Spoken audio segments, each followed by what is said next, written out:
掌声有请这一对，有请。男嘉宾小曾23岁，来自黑龙江，是一名学生；女嘉宾小丽同样23岁，也来自黑龙江，是一名学生。来，有请，有请两位，有请。老师好，主持人好。欢迎两位哈。没有记错的话，小片里说你主动追的他是吗？是。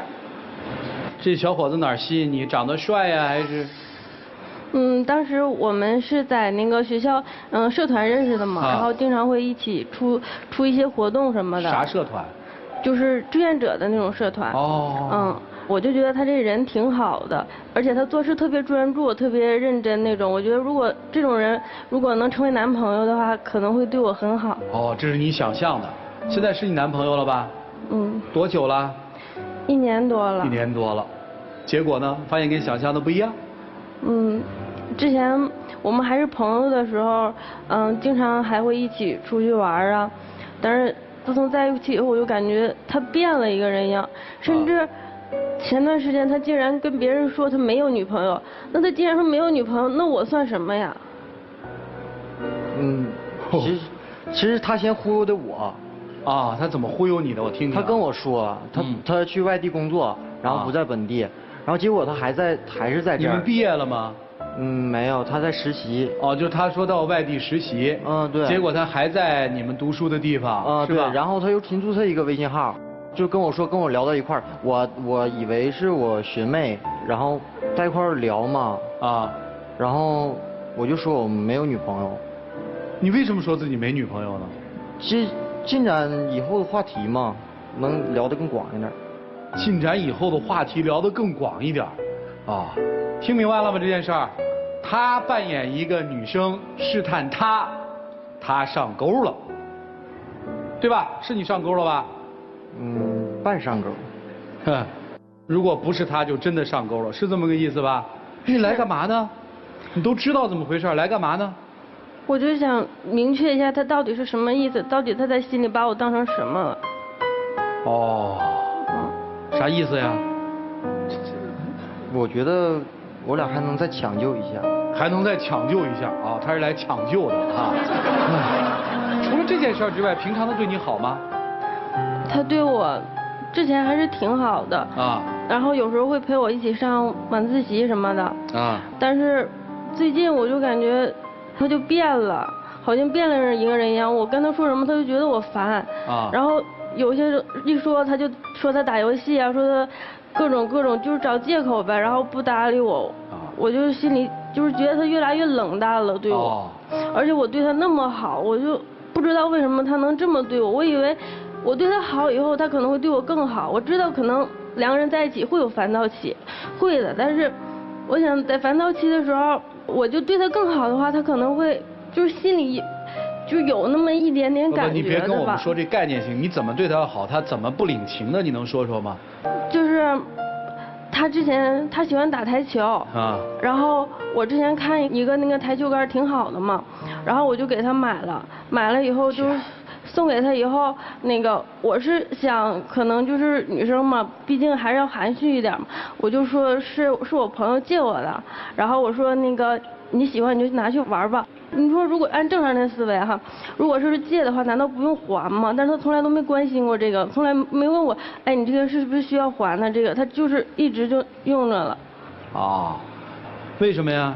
我觉得就是，既然你给我了，就应该是不用还的呀。但是人家告诉你是借的呀。他说给我了呀，他说拿去吧。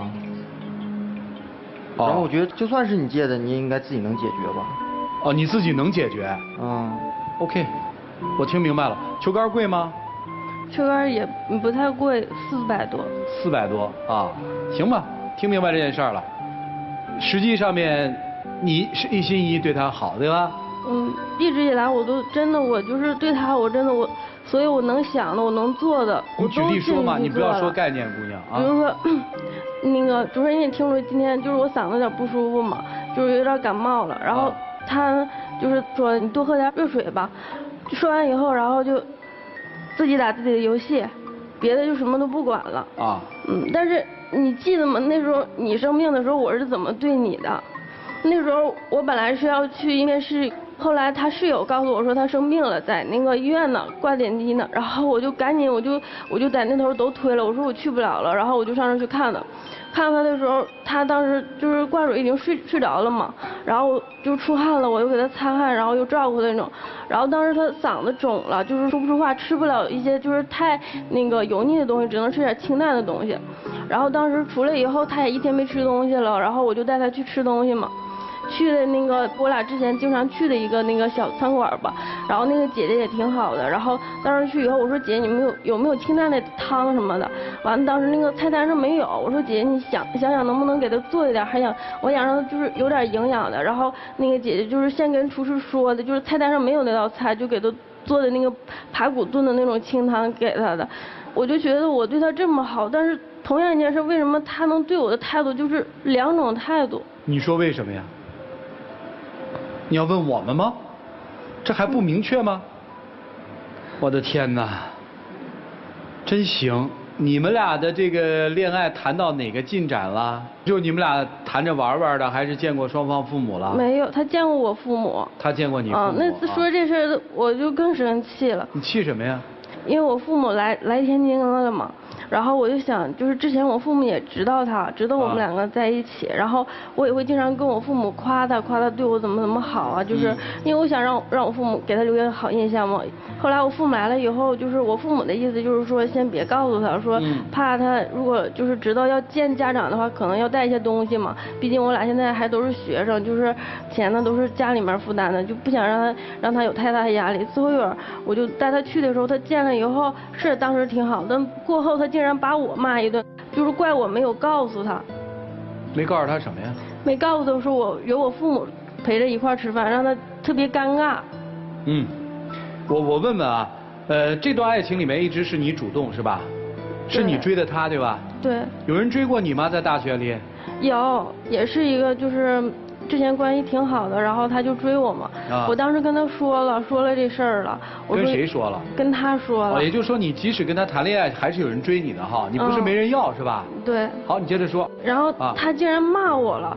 本来我是想跟他说这事儿的时候，我是想让他帮我想个办法，怎么推脱一下的。然后他竟然说我，意思就是说那个就是我如果不勾搭他，他也不会来追我，就这个意思。本来嘛，一个巴掌拍不响嘛。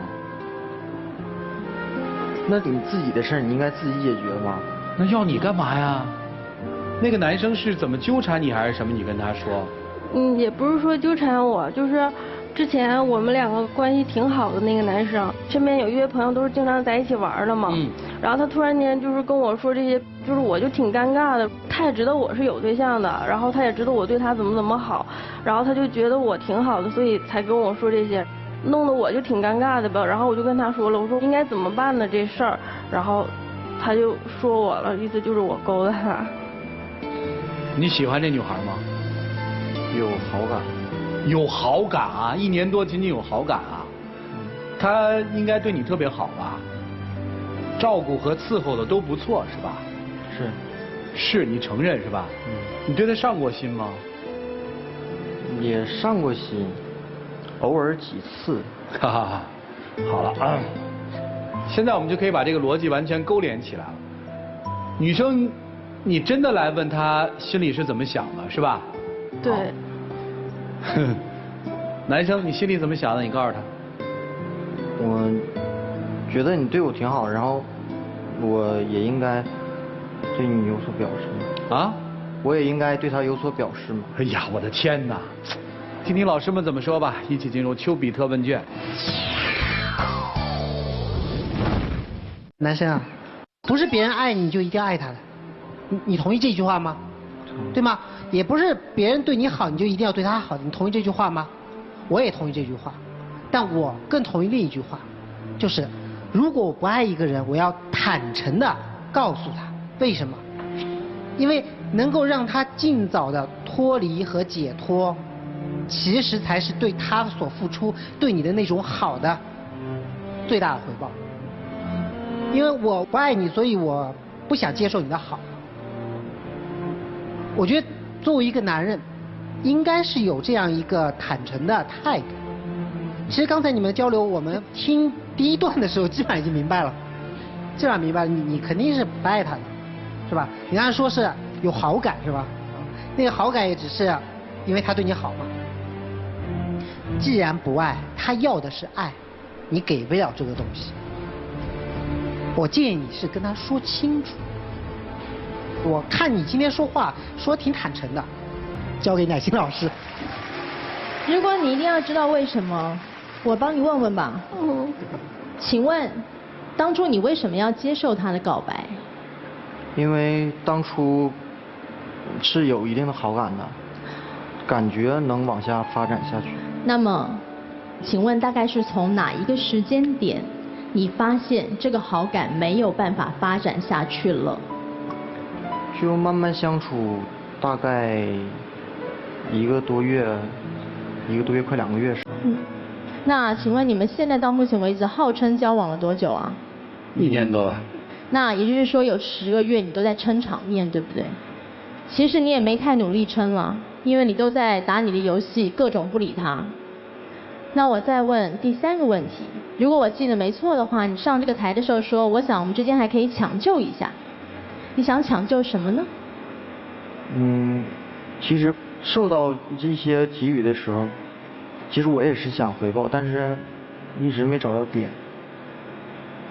换句话说，你诚实了80%。你刚刚这个答案的意思，其实就是你想抢救一下，还可以对你照顾、付出的一段关系啦。至于你要不要回报他呢？你也没这个打算，你不是没找到这个点。我们喜欢一个人，想要对他好，处处都是点，时时都能付出，那还得要等机会吗？基本上你只是觉得这女人对我实在是不错，暂时也还没有出现更好的，不如就先抢救一下吧。其实说白了就是这样。陆琪老师说的对，如果你愿意诚实的面对自己，或是至少在未来能更诚实，也算某个程度一种赎罪吧。我之所以说赎罪这个词比较重，但是我认为在过去这10个月，其实你明明就没有喜欢他，却还一直占着人家对你好这件事儿，对人家的青春的耽误，对他心情的伤害，确实某个程度我认为一定是一种罪过了，明白吗？至于对女孩，我觉得很简单。你知道你现在看起来很不快乐吗？你知道现在看起来非常可怜吗？我只是没有想到他会这样，因为你怎么可能没有想到呢？你只是不承认而已。女人都是被自己骗的，其实常常都不是被男人骗的。我相信你在刚开始跟他在一块儿，你们会一起看电影，然后呢会一起聊天，那时候你们还没有确认关系的时候，你一定看起来是快乐的，你一定比现在更阳光、更活泼、更有魅力。但是这将近1年，一个不被爱的过程，一个一直不断的巴巴的求着人家爱你的过程，让你看起来好可怜。所以我只想告诉你，对一个人好不会换来爱情，欺骗自己不会换来真相。所以找一个可以让你快乐的男人，找一个你爱他他也爱你的男人，你需要的就只是这样，让自己健康回来，美丽回来。一段爱情如果不能让女人谈恋爱的时候变得更快乐，那就是一段不适合的爱情。保养品擦了，如果让你皮肤过敏了，就换个牌子，显然不适合你，好吗？加油。谢谢老师。好，谢谢寇老师。来，涂老师。以前碰到这种事儿，我更恨这边，那现在我更恨那边。你知道，你看他的眼神特别痴情，你知道吗？就曾经有一段，那2位老师在跟他说话的时候，你那眼神就直勾勾的看着，就特别痴情。不是你哭什么？那些追你的男生，他们内心大概也是同样的失落吧。你所做的一切不是你自己心甘情愿的。当你每次受到冷落，又每次越挫越勇的时候，你就应该知道，不是所有的付出都有回报的。你应该早已料到今天，所以也就没什么好哭的，至少付出过，你说呢？你待会儿不会出来吧？你先承诺我，你会不会出来？你说你会出来，你就说你会出来；你说你不会出来，就你不会出来。你会出来吗？我再考虑一下。那就是肯定会出来了，那还谈什么呢？就当一个人不愿意在你面前保持一个很好的形象的时候，他不介意在你面前的形象的时候，他大概就是不在乎你了。所以他动不动会以那样的方式来回馈你对他的好。你对他好的时候，他居然跟你说你有病啊！所以说，男生所想的是有总比没有好，女生想的是有早没早，打上两竿子，万一能打下来呢？但是爱情不是对赌协议啊，不是双输就是双赢。其实你也不快乐，虽然你明明占了便宜，内心是愧疚。对，但是你在这儿，你看见他那样，其实你并不高兴，对不对？所以以后千万记住，不喜欢一个人就坦诚地告诉他，即便让他当时伤心，也不至于耽误他更多的时日。你说呢？这个待会儿60秒的时候道个歉，别出来啊，听见没有？好，就这样。谢谢老师。来吧，一起进入那几天和古方红糖真情60秒。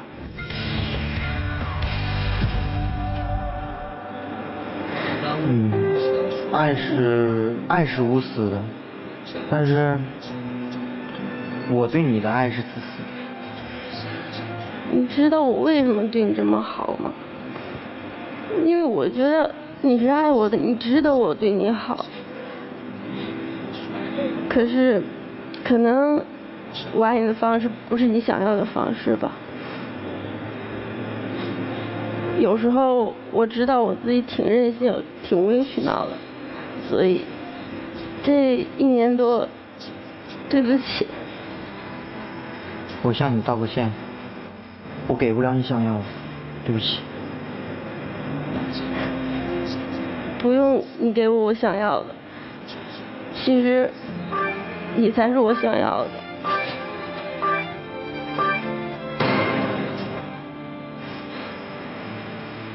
哎，行吧，回吧。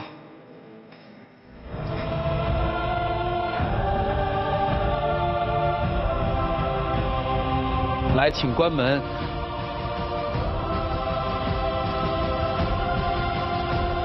好了。